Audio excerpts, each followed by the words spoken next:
कम बोलने वाला भीतर से अपने आप को शांत महसूस कर। कम बोलने वाला कई बार कई बुराइयों से भी बच। अब बहुत बोलने में तो कई बार उल्टी सीधी बातें भी निकल जाती हैं मुंह से। ऐसी बातें निकल जाती हैं कि वर्षों का दुश्मन मित्र बन जाए कई बार, और कई बार मित्र दुश्मन बन जाए। जीभ का भरोसा थोड़ी। ये जीभ बड़ी बड़ी चतुर चालाक है। ये दांतों से कहती है तुम बड़े बड़े फिरते हो, 32 के 32 मुझे बीच में दबा के रखते हो, तुम्हारे बीच में खतरा में डर के रहती हूँ मैं, कब पता नहीं दांतों के बीच भिज जाऊँ पता नहीं। पर फिर जीभ कहती है कि मेरी ताकत नहीं जानते तुम, अगर मैं अपनी पे आ गई ना, ऐसा बोल दूंगी, कोई ऐसा मारेगा कि तुम 32 की 32 झड़के बाहर आ जाओगे।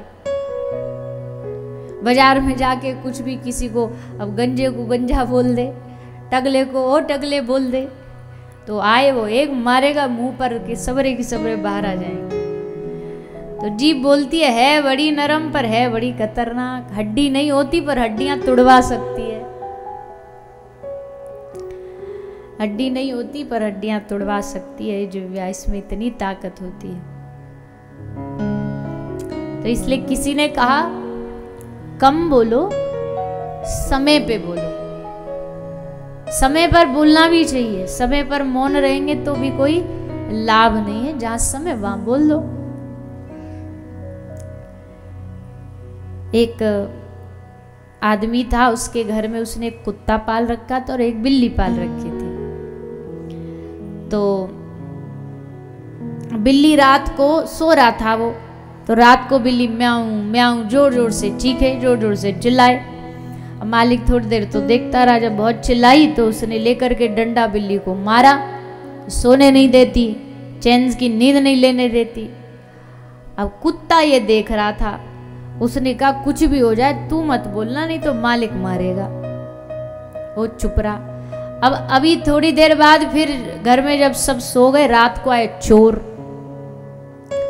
अब चोर खटपटाए। अब कुत्ते को एक बार तो मन हुआ कि भौंकूं, पर फिर सोचा नहीं, वो भौंकी थी, मतलब वो चीखी थी, तो कैसे डंडे पड़े थे तुझे भी पड़ेंगे, तो चुप बैठ गया। चोर चोरी करके ले गए।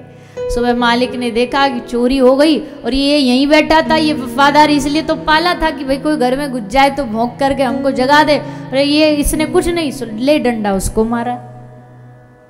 अब कुत्ता बेचारा कंफ्यूज। कुत्ता सोचे कि ये नहीं बोली तो भी पिटी, मैं बोला तो भी पिटा। इसका मतलब क्या है? क्या मतलब है? बोलो पर समय पर बोलो बस। उसके बाद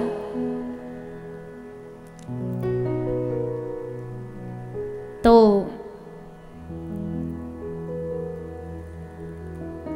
वाणी में बड़ी शक्ति होती है।